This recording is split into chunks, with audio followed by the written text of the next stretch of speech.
Welcome to the Pint Glass Football Podcast.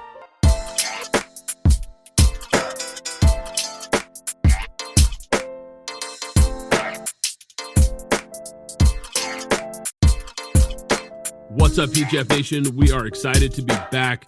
The Chiefs dynasty is over, well, at least for this chapter. Where do they go from here? We're going to break it down. Are the Packers toast after losing Micah Parsons? Are the Broncos the best team in the NFL? The Bills come back from down 21-0. The college football playoff first-round games are this weekend. We're going to make our picks for each of those games, and we've got a lot more to get to as well. But I'm your host, Brad Fowler. Joining me, as always, my co-host, Alex Higdon. Alex, what is going on? You know, Brad, I'm taking a look at all the stats, at least the passing stats. It's been an interesting year for a couple of quarterbacks. Yeah, we definitely got quarterbacks to talk about. We've got some big games to get to. I'm curious to get your thoughts. Let's start with the game. Two teams that looked like potential Super Bowl contenders going into this game. But, man, did things shift in that Broncos-Packers game, because I think the injuries to the Packers are a real problem now. Broncos come back, get a big game. To me, Alex, this really showed me a lot about this Broncos team. And it really showed me that they can pass the test as far as being able to play with the truly elite teams in this league. And I think this is a team that I'm starting to believe more and more in that could be capable of winning the Super Bowl this year.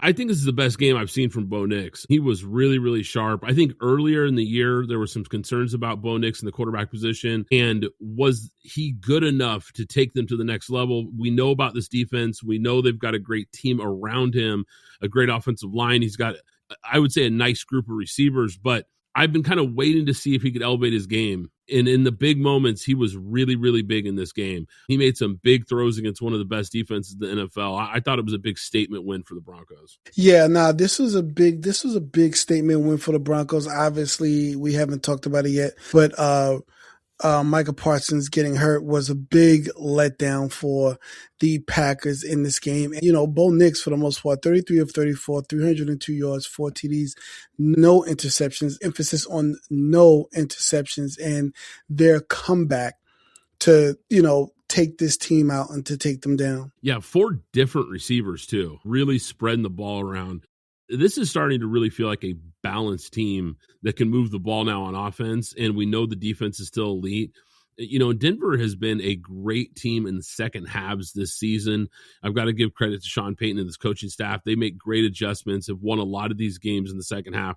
You know, like I said, I think the only question mark for them was the quarterback, and was he good enough? I think he's starting to answer those questions. But let's talk about Green Bay for a second, because Green Bay was a team that was getting healthier late in the season. They got a lot of key guys back. They looked like they were clicking at the right time. And this game feels like an absolute gut punch for the Green Bay Packers, because Micah Parsons and that injury was absolutely devastating. Christian Watson, who had came back from injury, gets injured again. I'm not sure how long he's going to be out. Right tackle Zach Tom was injured in the second quarter. Safety Evan Williams suffered a knee injury. We know they've already lost guys like Tucker Kraft, Elton Jenkins, you know, Devontae Wyatt already on injury reserve. This team is going to limp into the playoffs now. And just 2 weeks ago, they had the 1 seed in the NFC.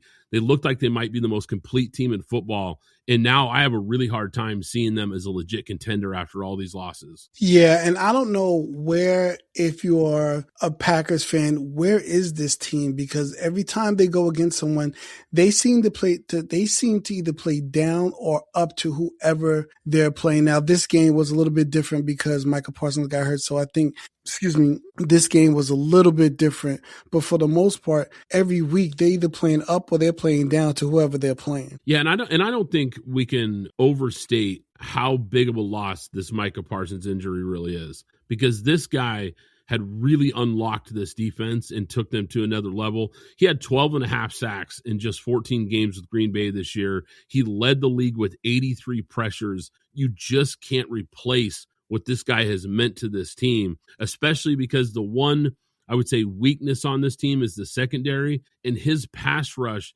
has really helped that secondary by speeding up quarterbacks, getting quarterbacks under pressure. I just can't imagine that they don't take a dip here. And like I said, now limping into the playoffs. As far as Denver real quick, I think now they've got a legit shot at the 1 seed, and then playing in Denver is going to be tough. We know that is not an easy place to play, especially late in the year. You're talking snow, cold weather, the elevation. They've got a great home crowd. I think you have to make a case that Denver could be the Super Bowl favorites in the AFC right now. Let's shift here. We had a big AFC West matchup, Chiefs, Chargers, and look, Chargers find a way to win again, come back from down 10. And this is why coaching is so important in the NFL, because what Jim Harbaugh has done this year is absolutely incredible. 10 wins with, once again, second and third string guys all over the offensive line. They can't protect Herbert. They just find ways to grind out wins. The defense is lights out. Harbaugh has just brought a toughness everywhere he goes as a coach, and it's really shown up again with this LA team. They're just a tough physical team that doesn't give up. Look, I don't think they have the talent to make a playoff run, but at this point, just getting there would be impressive in its own right, especially in that division. But look, the big story, of course, is the Kansas City Chiefs. The Chiefs dynasty is over. And like I said, at least this chapter of the dynasty. And here's the other, I think, harsh reality for Chiefs fans is I think this is going to be more of a rebuild than a reboot for the Kansas City Chiefs going forward. Yeah. When you lose your quarterback and when you are that, when you're that desperate on your quarterback, doing what he was doing, and now for him to be out for the rest of the season, you might as well shut down everybody, clam it up for the rest of the year. Don't go out there and try to get Trev out there anymore. Don't go out there and try to get Rashee Rice out there anymore. You might as well shut everything down, because what this team had hoped for, they had not been winning. Each and every single week we have been looking and saying, okay, well, it'll be this week. Well, it'll be this week. Well, it'll be this week. Well, they've lost every single game down to the wire. So I don't even know where they were in terms of going into the playoffs, but as of now, they're not going anywhere. Yeah, because that's a good point, Alex, because I'm with you. I think even if Mahomes had stayed healthy and played through to the end of the season, I don't think this version of the Chiefs felt like a team that could make noise this year. They felt broken on offense. They never really got it going. They had a few moments in the middle of the season against some bad teams where it started to click, but they never looked like a consistent team offensively that could just put points on teams, move the ball consistently. They struggled in the red zone. They struggled with turnovers. The defense is really what's been keeping them in games. But KC wasn't a great team this year. And they had already taken a big step back, before this injury to Mahomes. They struggled to move the ball consistently. Mahomes was running the ball more than ever at any point in his career, just trying to keep drives alive, trying to escape pressure.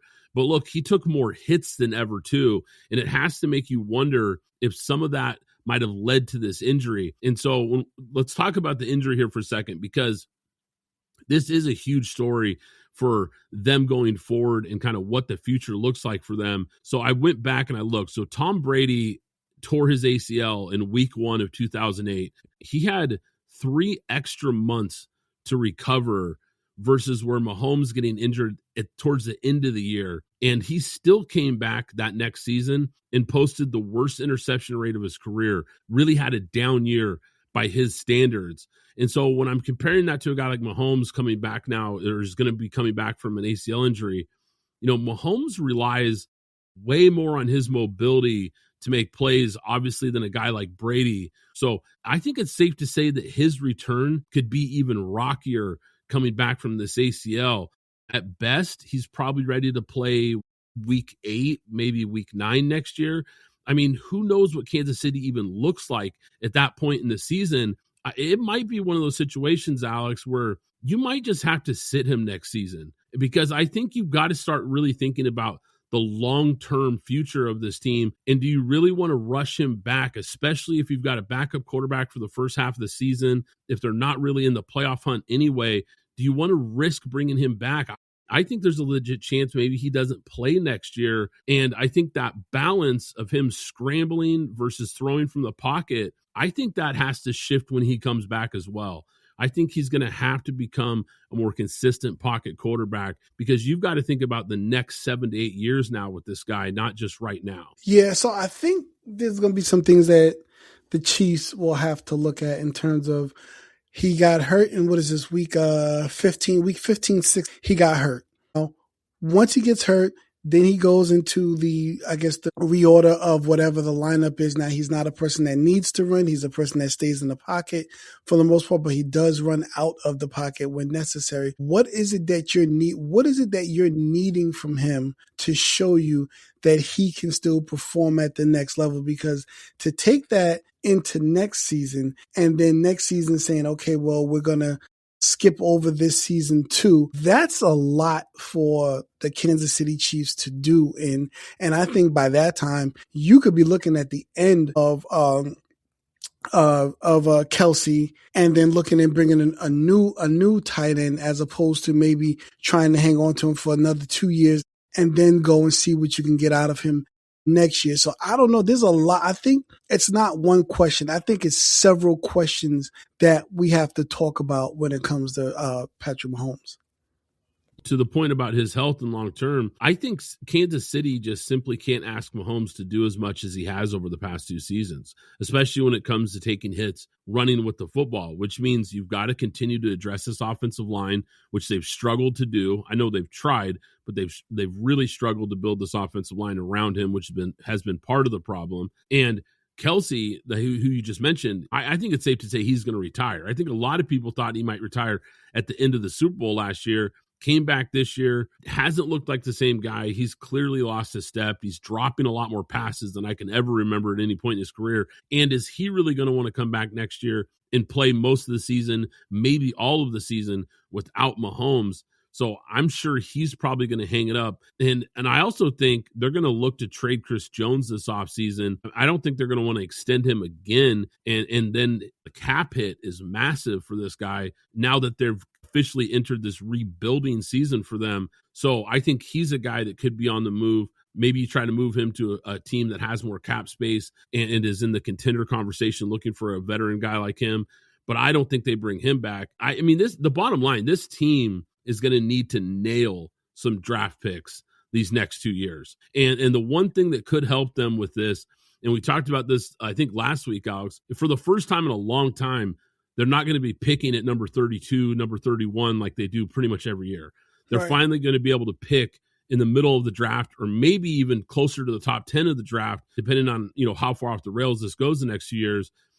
If they can nail some draft picks, get younger, get cheaper, and start to really build this team up so this team is ready to go when Mahomes is back, then maybe we enter the Chiefs 2.0 or 3.0. I guess maybe 1.0 might have been the early couple years with Tyreek Hill and Kelsey when he was still in his prime. Maybe that's 1.0. Maybe the last couple years has been 2.0. But whatever this next version of the Chiefs is, I think you've got to kind of start to now use this downtime with Mahomes' recovery to try to build this team back up because they clearly have flaws, and you're going to have to build a team that can run the ball more consistently, protect Mahomes better, and take some pressure off him because I don't think anybody wants to see him running around like he did this year. Yeah, absolutely not. I mean, I think that's the main thing. We talked about it leading up into this game saying, hey, he's taken off a lot more than he's taken off in previous years where he's running a lot more. They only had 21 yards rushing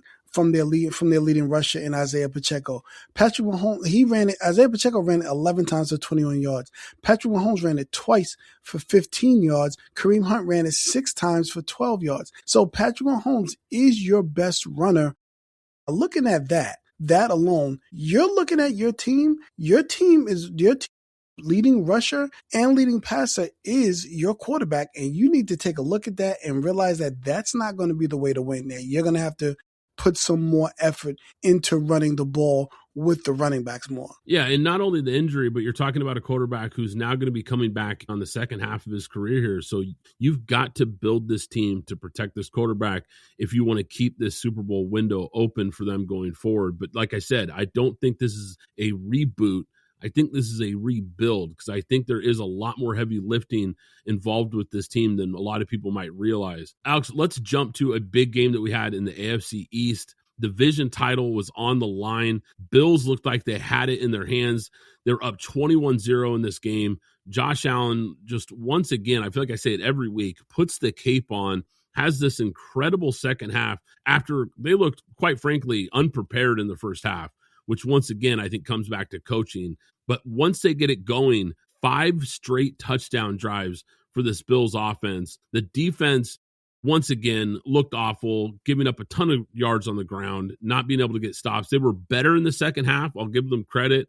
But I still have major concerns with the Bills and that defense, especially against the run going forward. Yeah, I mean, Drake May alone, 43 yards rushing, 2 touchdowns, but he didn't do anything in the passing game. That was 14 for 23, 155 yards, 0 touchdowns, and 1 interception. However, on the Bills side, Josh Allen, 19 for 28, 193, and 3 touchdowns, and then James Cook, 107 and 2 touchdowns. That right there tells you where all the scoring came from in the second half. Buffalo's defense gave up over 8 yards per play. I mean, ridiculous. And the Patriots scored on 4 of their first 5 first half drives. I mean, it looked like this thing was totally going to get out of hand. But then, like I said, once again, the Bills in this offense kind of lifts them up and carries them and has that huge second half comeback. But here's the thing. Big takeaway for the Bills. I just don't trust this team in the playoffs because of how inconsistent they are. And I'm not even talking game to game necessarily, just half to half, quarter to quarter. We just don't know what team is going to show up for them. And I don't think you can always count on Josh Allen. As great as he's been, you can't always count on him to just win these shootouts every week. We know they're going to run into teams with great defenses that have more bounce, and it's going to be a tough matchup for them come playoff time because I just don't think you can always count on it. And once again, it comes back to coaching because look how quickly New England has closed the gap on the Bills, a team that has absolutely owned this division. They're right there. I mean, they win this game, they win the division.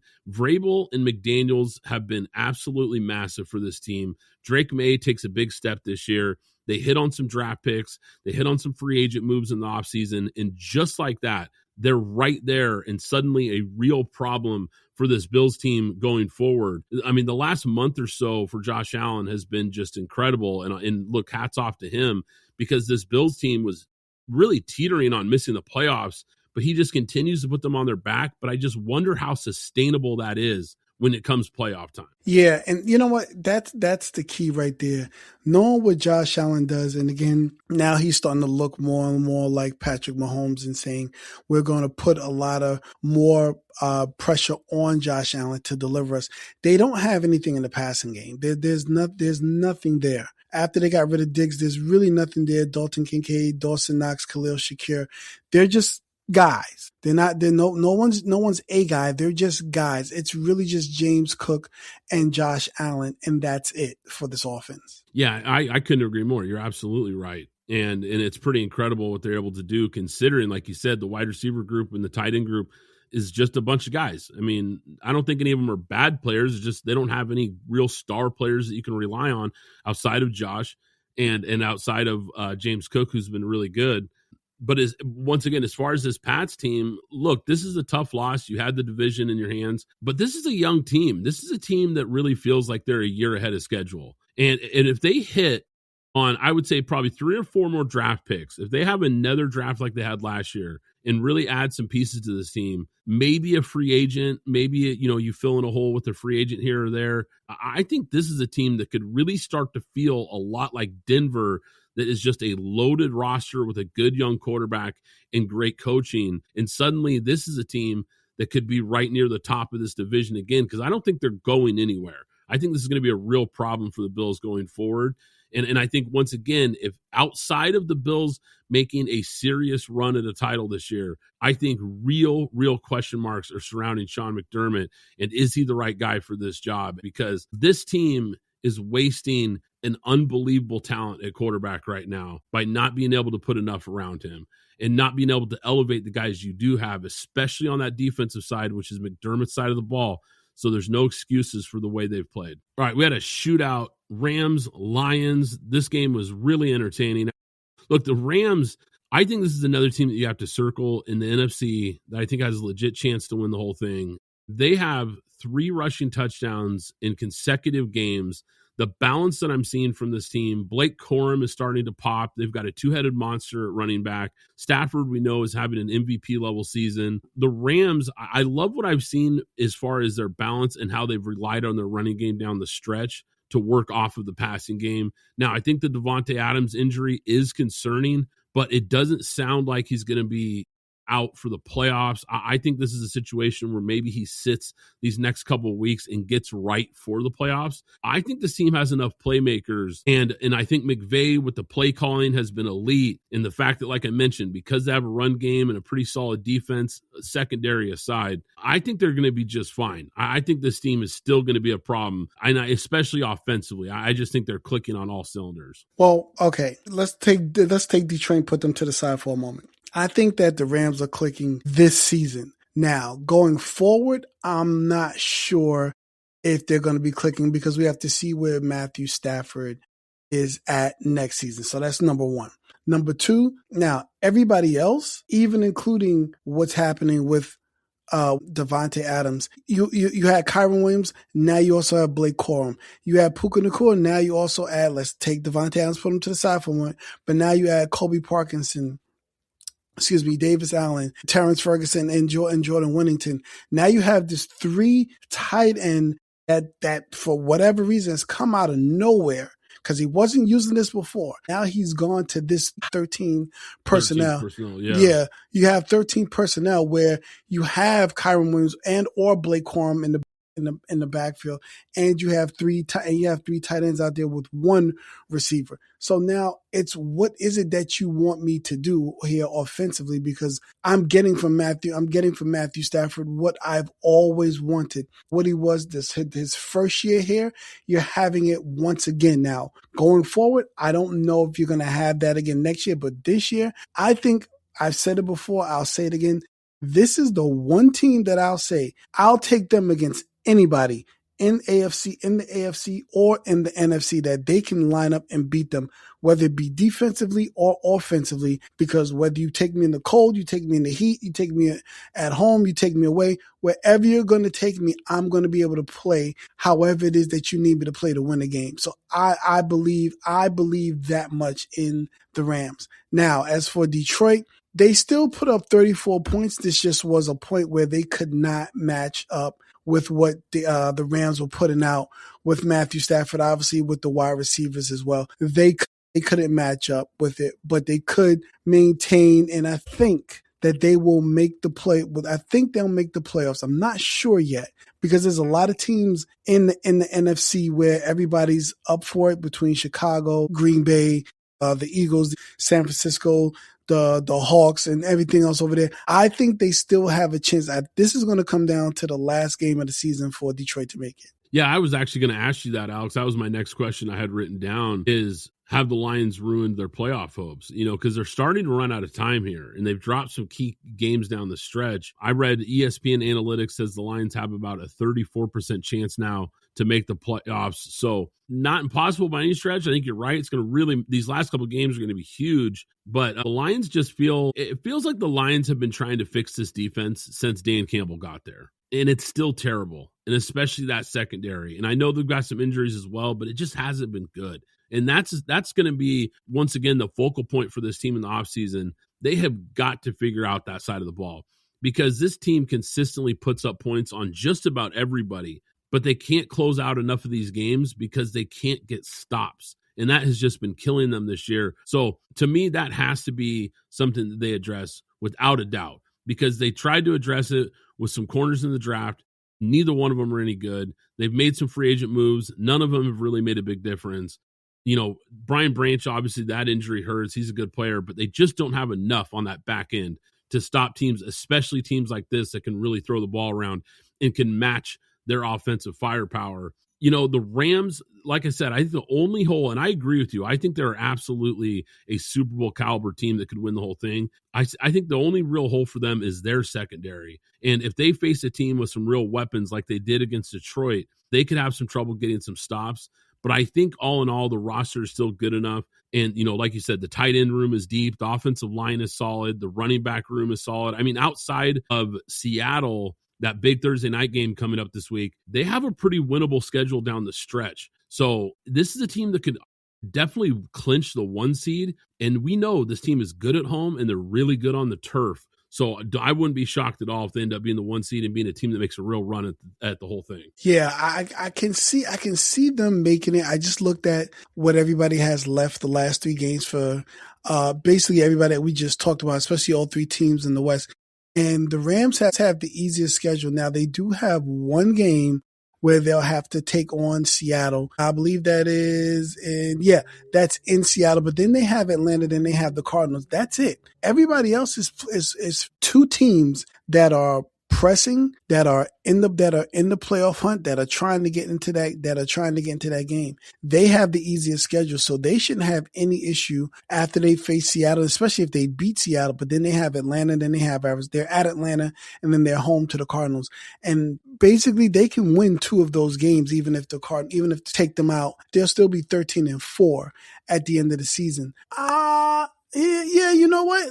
I'm going to go ahead and give the Rams that they're going to win that division. It's just going to be really where San Francisco pulls up in that division because their last 3 games are against Indianapolis, Chicago, and Seattle. So they could be in, they could be out. Alex, now you mentioned the Seahawks. Man, they were in a fist fight of a game with the Indianapolis Colts. Old man Rivers making his comeback at 44 years old. A pretty incredible story. I actually thought he played pretty good in this game, Alex. I mean, I don't know what anybody really expected against a great defense on the road, tough environment, but he gave them a legit chance to win this game, and they almost pulled it off. Yes, there was a lot going on in this game that we'll talk about. It was still a close game. It was 16-18. Obviously, as we talked about previously, Daniel Jones is now done for the season. Obviously, you bring back a 44 emphasis on 44-year-old Phillip Rivers. Jonathan Taylor has the last 4 games, 25 of 87, 21 of 74, 21 of 85, and 16 of 58. Every last one of those games were all losses, and one of them was Kansas City was an overtime loss. So he hasn't hit 100 yards. And now, as we were looking at it before, James Cook is right on his tail with another 1,400 yards. So there's that part of it. But I don't know where the slide is swinging right now for the Colts because they looked like they were going to make it. And now that Houston has come along, now that Jacksonville is on their way, it looks like they're going to be sliding out. Yeah, it's really unfortunate because, this was a team that midway through the year was looking like a team that might get the 1 seed in the AFC. They were playing that good of football. And then obviously the injuries and losing Daniel Jones was just massive. Obviously they lost a couple tight games before Daniel Jones went down. But man, it's just really come unraveled for them. Like I said, it's a great story seeing Rivers go out there. I mean, he had them with the go-ahead field goal drive with 42 seconds left in regulation. It was pretty impressive stuff. And like I said, didn't put up huge numbers or anything, but for a guy just coming back from coaching high school football, running this offense, by the way, which I found interesting. I found out that he's actually running this offense with his high school team. So clearly a guy who's very familiar with it, and he looked like it. He came in, looked comfortable, looked his age at times. Some of the times where he had to scramble around didn't look great. But I thought for the most part, he actually played pretty good. Mostly mistake-free football, gave them a chance. And I thought it gave the defense for the Colts a big lift because that's the best defensive performance I've seen from them in a long time. And I think they just felt like they had a chance with him under center. Seattle finds a way to win. That's what really good teams do. I'm really curious to hear what you think about Seattle's chances in the playoffs. Is this a team that you think can make some real noise, or are they just a good team that's going to run into somebody? I think they're a good team that's going to run into somebody, and that somebody is more than likely probably going to be, you know what? I don't know who they're going to run into because now that I'm thinking about it, I was thinking about the Eagles, but they're not going to run into them. I think they're going to run into somebody in their own division. So I'm not sure who they're going to run into that's going to maybe take them out, or maybe they'll have a chance to take them out. We'll have to wait and see where we are at the end of the season. Alex, before we shift to the college football playoff first round, I know you wanted to jump back and talk about that Thursday night football game.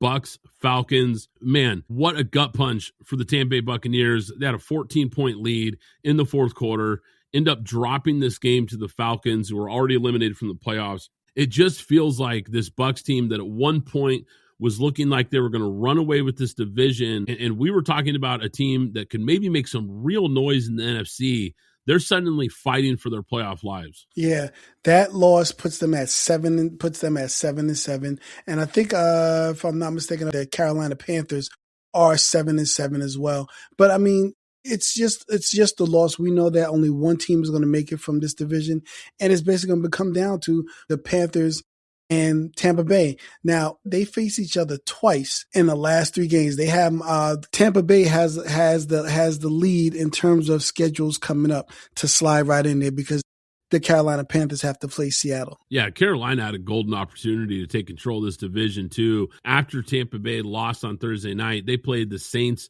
on Sunday, dropped that game, and man, what a big loss that was because they could have really taken control of that division.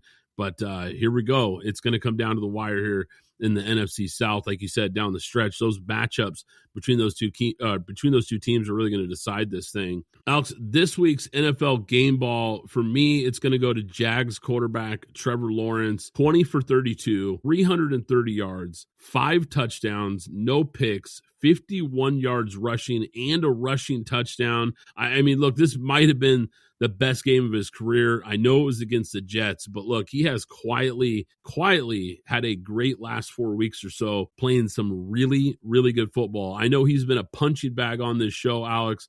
We've both liked to take shots at this guy whenever we get a chance, but I got to give him credit where credit is due. He played one heck of a game on Sunday. Yep, and then for me, it's number 7, Kirk Cousins, 30 for 44, 373, and 3 touchdowns, 0 interceptions. I mean, he just was beautiful all over the field. And then even an extension to Kyle Pitts, who had 11 receptions and 166 yards, and collected all 3 touchdowns as well. Alex, we got college football playoffs starting this weekend. I can't wait. First round games, just like last year. We're going to go through each round and make our picks for each one of these games. Number 9, Alabama, going up against number 8, Oklahoma. Looking at this game, Alex, I think Ty Simpson has to be better in the rematch against the Sooners because he had some trouble against the Sooners defense. Oklahoma's defense has limited Alabama and forced 3 turnovers in each of their last 2 meetings. So I think that's going to be huge. This Alabama offense is going to have to find the way to move the ball against the Sooners defense in this matchup. Yeah, Alabama's going to have to really hold down the rushing because they can't run. Their leading rusher doesn't even have 500 yards leading this season. He only has 493. But they're going to really need to run the ball and hold Oklahoma away from passing the ball and hold their defense back and just win the game running the ball. I don't know if Alabama can do that, but if I'm betting all my stuff on Alabama this year. So you like Alabama in this matchup then? I like Alabama in this. Yeah, I like Alabama in this. I think I do too. Oklahoma's got a really good defense. If they can create some turnovers, they could flip this game for sure.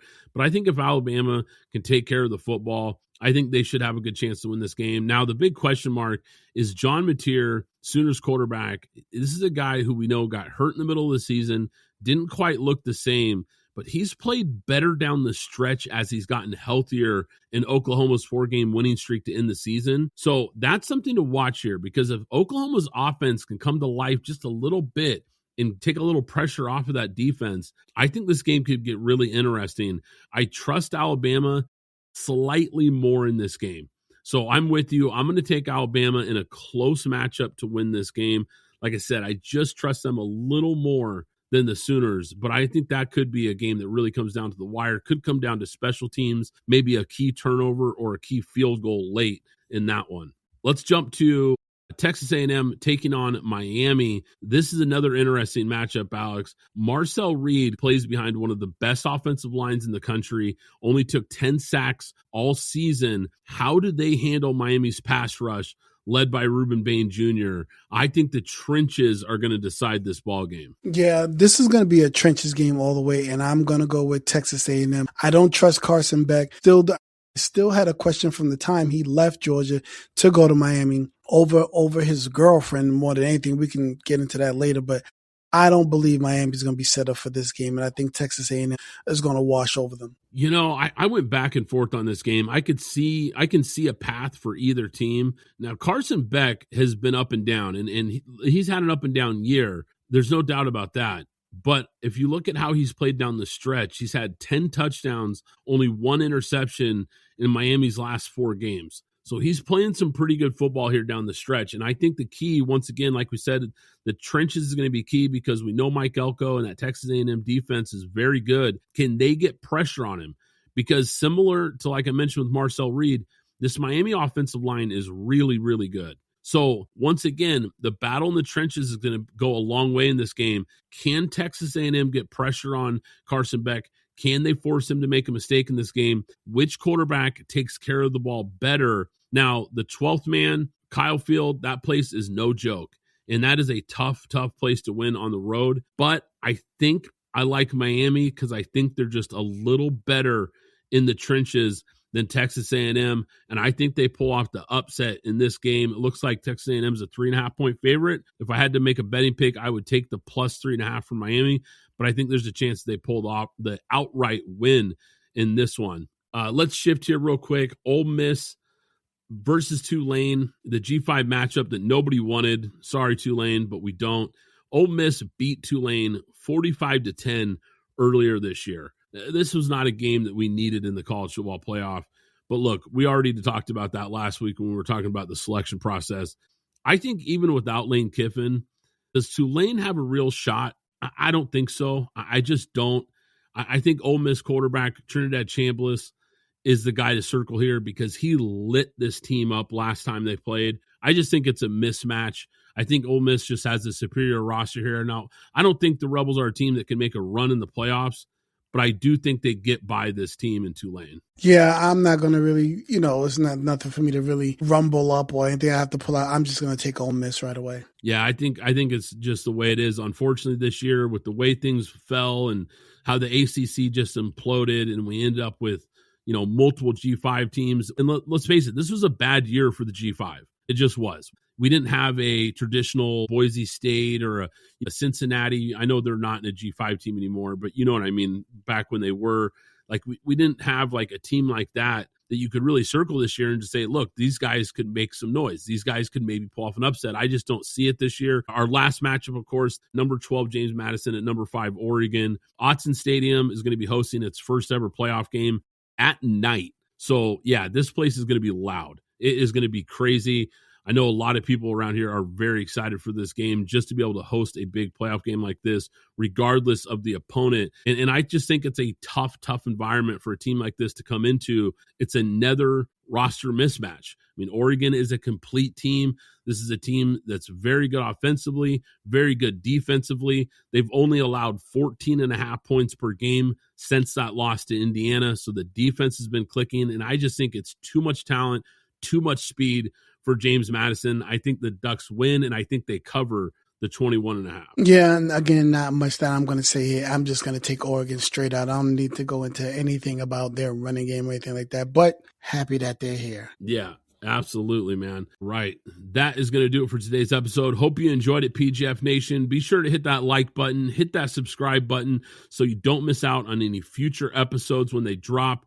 Be sure to give us a follow, social media at PGF Podcast. But once again, I'm your host, Brad Fowler. He's Alex Higdon. This is Pint Glass Football, and we'll catch you next time. Thanks for listening to the Pint Glass Football Podcast. Be sure to subscribe and follow us on Twitter at PGF Podcast.